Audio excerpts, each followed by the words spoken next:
Hi, my name is Chen, CEO of Aspect System, and today I'm going to talk to you about a bidirectional aerial search and rescue system with a vertical UAV. Right, so the company profile, the Aspect System, we are university spin-off startup, established in 2018, but full operational is in 2019. And we are R&D based company, but we won many different national startup prizes in Taiwan.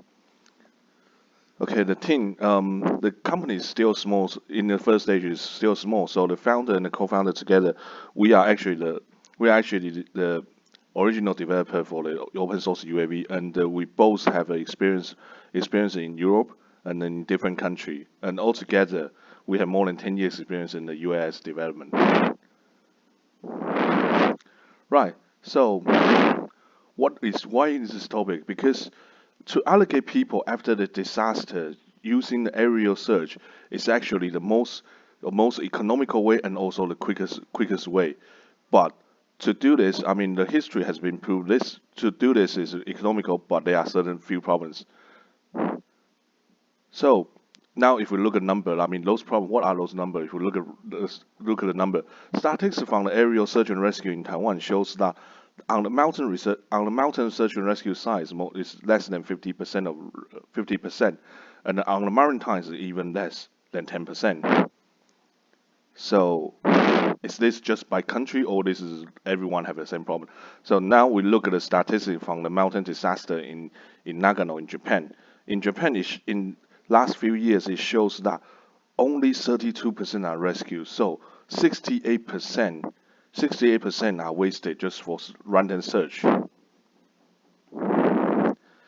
So why is this low rescue number? I mean, low this number is due to a physical problem called line of sight.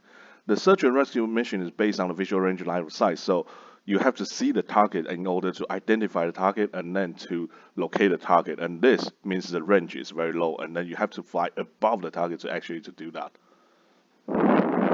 So now if you look at the simulation animation, so imagine a person is lost, or the person we are searching this person after disaster. So first we have to send out a helicopter, and then the helicopter have to keep flying until it have a visual contact with the person, and then we can recall the person.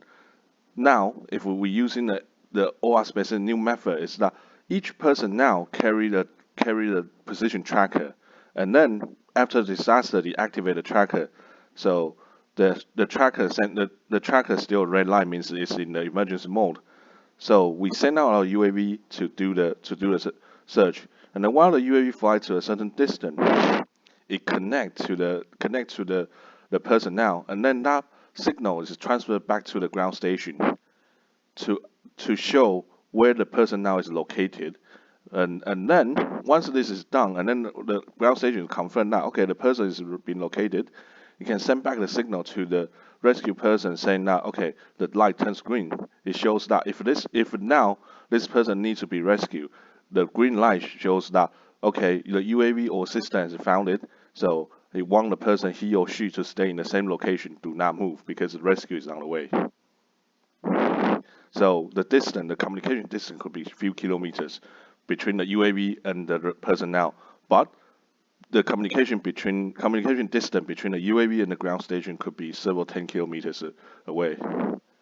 So now if we look at the system overview is that the person now carrying the tracker, and then it's done by LoRa, sending out a signal to the LoRa station based on the drone.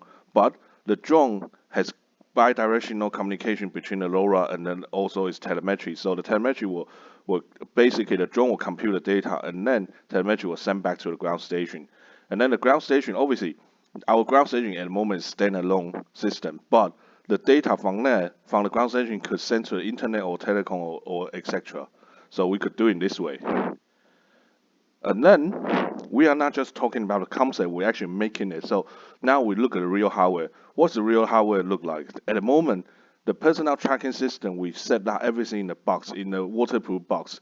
So even the bad weather, even it could be activated even in a bad weather condition. And then the UAV system, we already have constructed system. So basically communicate with the UAV, and then the UAV will communicate back to the ground station, and then by doing this, we can have a non-line of sight communication.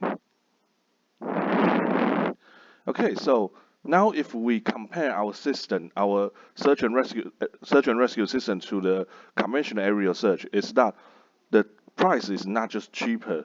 It's not just cheaper, but also we have a long line of sight RF, so it's actually better. And then the best part of it is that the night operation is completely fully auto. But whereas a traditional helicopter, you require special training for the personnel to fly at night. So basically, now we can run the search and rescue mission 24/7. Okay, so what is the current stage of development? Current stage of development, we have done the ground test because due to regulation, we couldn't fly in Taiwan yet. So we done the ground test with all the communication set in the urban area. Even in the urban area, we could actually get a communication up to about 1 kilometer, and then each LiPo battery could last the system for more than 3 days. Okay, so now we are in the stage also, we construct our test vehicle. The test vehicle, we're using a smaller test vehicle to start with because of the regulation in Taiwan. But once this system is fully tested, we will merge this system back to the selected UAV.